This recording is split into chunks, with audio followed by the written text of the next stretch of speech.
I'm gonna describe someone to you based solely on attributes and personality traits, and I need you to tell me what pops up in your head. This person's originally from Pennsylvania. They're extremely charismatic, taller than average, maybe like 5'9", 5'10", lives with their grandparents, and let me reiterate, is super duper charismatic, like inhumanely charismatic. They're the LeBron James of charisma, and not to mention smart too. They went to the University of Washington and graduated with a psychology degree. They're the type of person your dad likes, the type of person your mom wishes she married, and they're the type of person you want to be. Now, I'm sure we're all picturing the same person, you know, very suave, cool, slick, maybe a Chadwick Boseman type or a Tom Cruise type, right? Well, that was Ted Bundy. Yeah, my point is that you're biased. Maybe not like consciously biased, but you're like implicitly biased, or else you wouldn't have pictured anyone at all. It's nothing to be ashamed of, but it is something to take note of when you start giving negative attributes to physical characteristics. But that's called the halo effect. Look it up. We don't have time because we have to talk about what is debatably Bong Joon-ho's best film,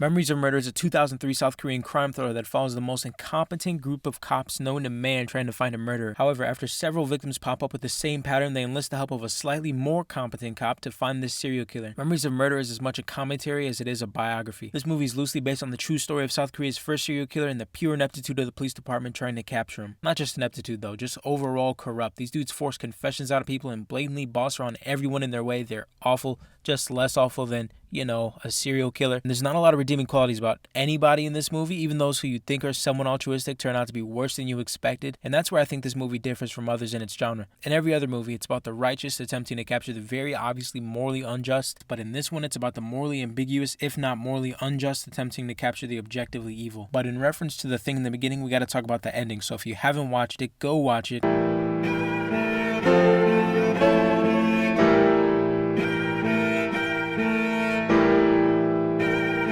Anyway, I know a lot of people don't like this movie because of the ambiguous ending. After all, what is a mystery thriller without answers? To that, I'd respond with they do answer it, just in a very unconventional manner. At its core, this is a movie about biases. I'm going to describe someone else to you, know, for the sake of coming full circle. This person has no social skills. They've only ever worked one position their entire life. They've imprisoned an entire town. They engage in animal abuse on numerous occasions and have a massive power complex when given the slightest bit of power. Not to mention they engage in casual mass genocide. And I know what you're thinking. I'm not going to say what you're thinking because the answer is 100% not what you're thinking. It's SpongeBob SquarePants. You see the juxtaposition and the problem with their police work? When looking for the culprit, they were looking for someone with something off. Someone who masturbates in the forest, maybe someone who visually isn't that attractive or mentally isn't all that there, or even someone who wears women's underwear. But that's not how it should have worked. If we look at Ted Bundy, he was a handsome socialite. Once again, extremely charismatic. He, as far as this movie goes, doesn't fit the MO. But that's the innate problem. Evil doesn't come in specific shapes and sizes. It's not defined by physical characteristics or arbitrary life decisions. The final shot of this movie acknowledges that. At the end of this movie, Detective Park gives the camera a look that says he solved it. This is supposed to be the eureka moment, the moment the audience and detective alike all understand who's responsible. However, we don't know who did it, obviously, and the point of the shot isn't to declare they found out who it is. It's acknowledging that it isn't some weird freak, some innate social outcast, or any sort of anomaly. It's you, the people in the crowded theater, the ones you don't look at twice, the people you don't pay attention to, and the ones you pass by every day.